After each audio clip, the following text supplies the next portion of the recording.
It's been 5 years since the disaster known as The Last of Us Part 2, the video game that was highly criticized by fans of the first entry, and that people like Neil Druckmann continue to lie about time after time after time.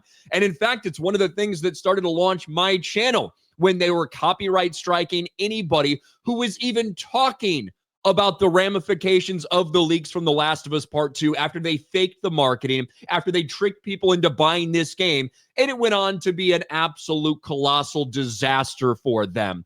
Nevertheless, there's still some people out there interested to know if there's going to be a Part 3 because Neil Druckmann, in the immediate aftermath of The Last of Us Part 2, he promised fans a Part 3. He promised fans a Last of Us multiplayer factions game.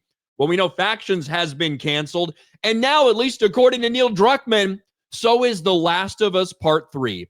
Don't bet on The Last of Us Part 3, says Neil Druckmann. Speaking of variety, ahead of The Last of Us Season 2's April 13th debut on Max, another thing, right? The Last of Us Part 2 plot that they're going to push in The Last of Us TV series, much like the first season, got a decent amount of praise. The second season probably headed for disaster, just like the second game was headed for disaster.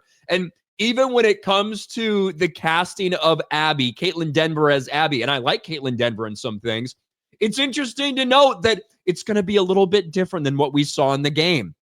Abby's more muscular in The Last of Us Part 2 game than Caitlin Denver in Season 2. With the violence cut down from the game, HBO showrunners say the need for Abby to be so imposing wasn't as critical.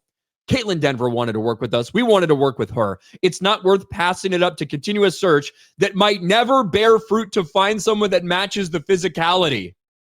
It's weird that it was almost like it was a very unnatural build for Abby that everyone fucking criticized at the time. And you were called a bigot if you didn't like that she looked like Brock fucking Lesnar. Weird how that works, isn't it? But let's get back to Neil Druckmann from today, telling Last of Us fans, sorry, not sorry. We're not going to do everything I promised you.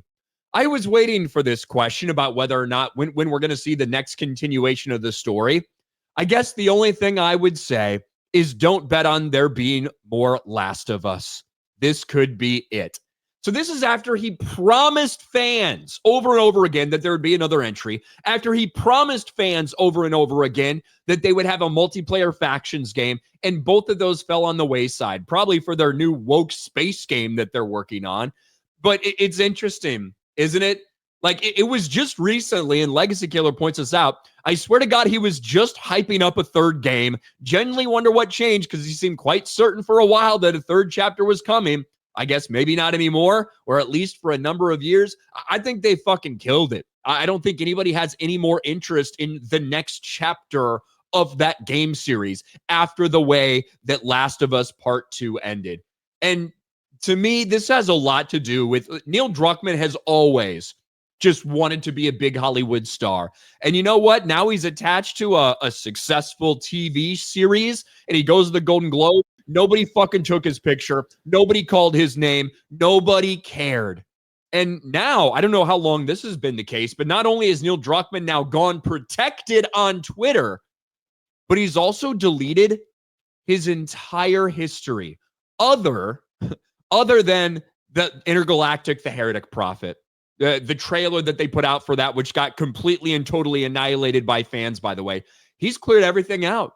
Now, I wonder why that is. How long has he been protected? Why did he do these things? Is it because maybe he wanted to clear out all the history of him promising fans that there would be factions, that there would be a Part 3, all the promises he made to Naughty Dog fans everywhere? This is as expected. Neil Druckmann is a lying, cocksucking, cuck piece of shit. That's who he is. That's who he was when he tried to strike down my YouTube channel and a lot of other YouTubers' channels simply for talking shit about his game. And luckily, we fought back. They had no legal right to take down our videos, and those videos ultimately ended up getting restored because Naughty Dog was illegally trying to take down channels. But here we are 5 years after the fact, and Neil Druckmann finally comes clean with everybody that, yeah, I guess we ruined the fucking franchise. It's over. It's done. Absolutely pathetic.